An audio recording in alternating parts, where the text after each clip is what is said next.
Well, more fix and repair.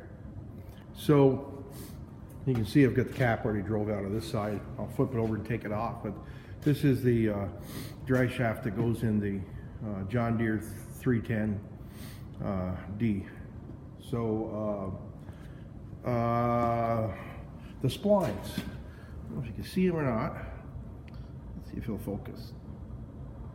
Well, the splines in there are worn, which allows the to give us a vibration going down the road. Now you can pump it full of grease, and it's good for a short period of time. And then as the grease moves around, it gets worse. So here's the new splines. You can see the teeth are taller on the U-joint. So I'll put this together and we'll put it back on because we're probably going to need that four-wheel drive working here in the snow, and Jordan's got to use it on a job. So new John Deere. There should be a pay for the box on there. This little, right there, that's $365. Yep. Probably could get it aftermarket somewhere, but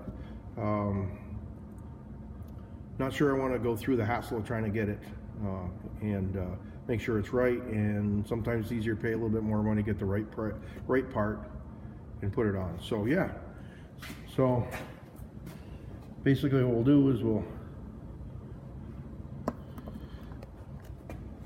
I've already taken this apart. So this is just for show. So we pound these out. What I use is use an old socket. I put it in the vice grip. You would put it over the end of the cap, and you'd pound it down, which allows the cap to compress. Let's see without moving too fast.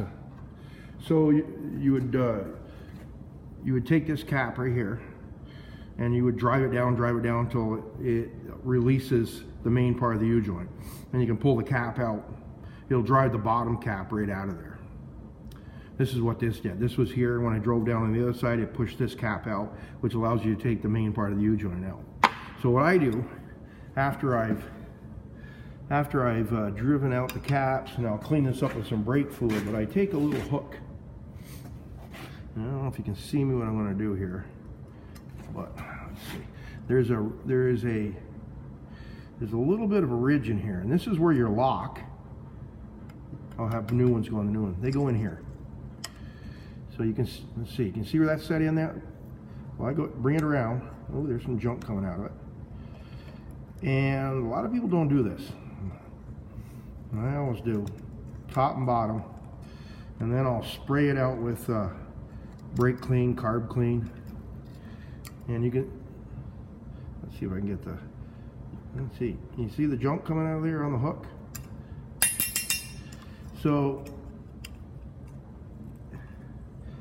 it's just one of my little things I do, because I've seen guys pound and pound and pound to get those locks back in, and generally it's because the lock can't go in because when they came out, debris fell in behind them.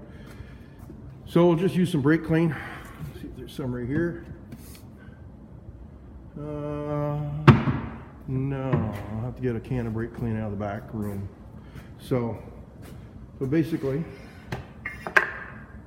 you get that other cap out of here, and you do the same thing. Oh, you can probably see the ring better there. Now let's see if I can get this in here. I'm not used to doing this. So right in there. It's probably not going to focus the best, but there is in the drive shaft.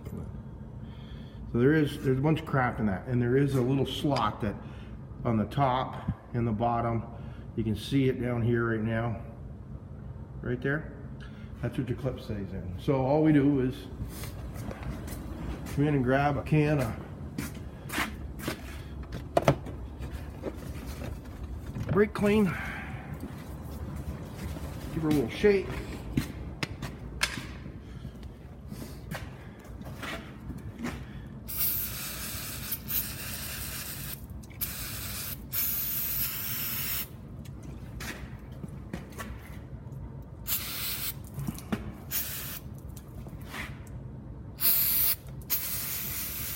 There we go.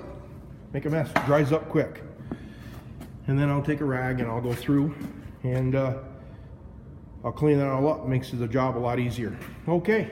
Hey, let me put this back together and I'll show you what it looks like when it's done.